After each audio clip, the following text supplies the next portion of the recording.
I've said before that one of the most overlooked areas of computer security is the BIOS, or more accurately these days, the UEFI system. It's the first code to run whenever your computer boots, and if that system can be compromised, then almost every other security component becomes irrelevant.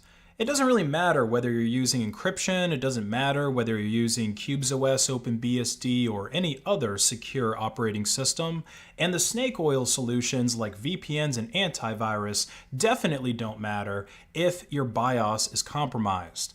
The only fix at that point is resetting or even reflashing the BIOS firmware, which can be much more complicated than what most people are willing to go through. And hell, most people don't even keep their system's firmware up to date in the first place, which is why exploits against these systems will cause damages for years after they've been discovered and patched by the manufacturer.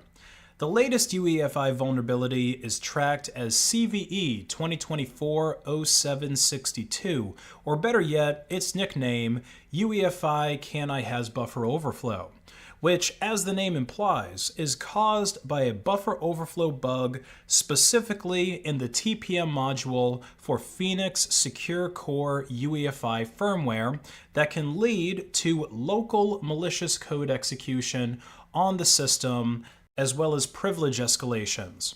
Now, there's a couple of things about this vulnerability that I find really interesting and also a little alarming from an information security standpoint. The interesting bit is that this vulnerability was first discovered by Ellipsium's Automata system. This is a machine learning binary analysis tool that analyzes new binaries and other aspects of the customer's environment for malware and vulnerabilities.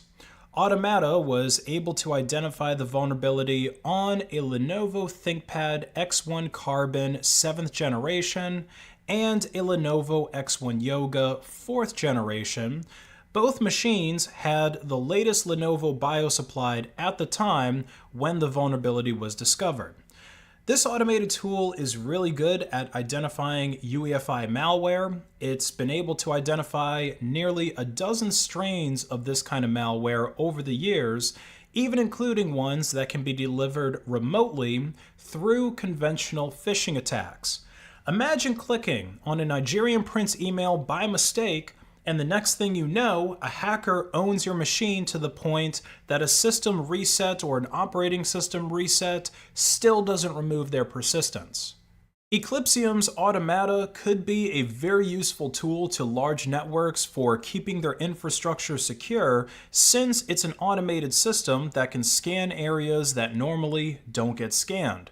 But like similar security applications, it's a proprietary tool, so you'll have to decide whether or not the pros outweigh the cons.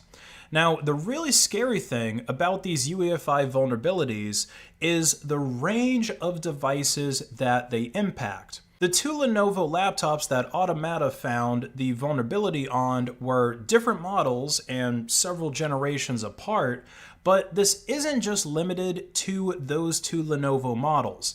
PC vendors rarely write their own firmware. They usually outsource that to companies like Phoenix Technologies, and Phoenix has said that multiple versions of its secure core firmware are vulnerable that run on multiple Intel processor generations, including Kaby Lake, Alder Lake, Coffee Lake, Jasper Lake, and pretty much every other lake codenamed Intel processor.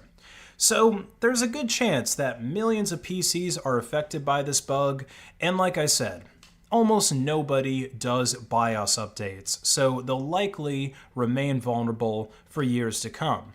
Now, since this bug requires local access to a PC to exploit, basically meaning that a malicious hacker would need to physically get access to your computer in order to do it, it might make you think that this kind of vulnerability isn't such a big deal. But it really depends. The thing about these sophisticated supply chain attacks is that they're often carried out by state-backed threat actors, And those state-backed threat actors are some of the most likely ones to be able to get physical access to your devices. It's actually very common when crossing country borders for the border patrol of the country that you're entering to inspect your electronic devices.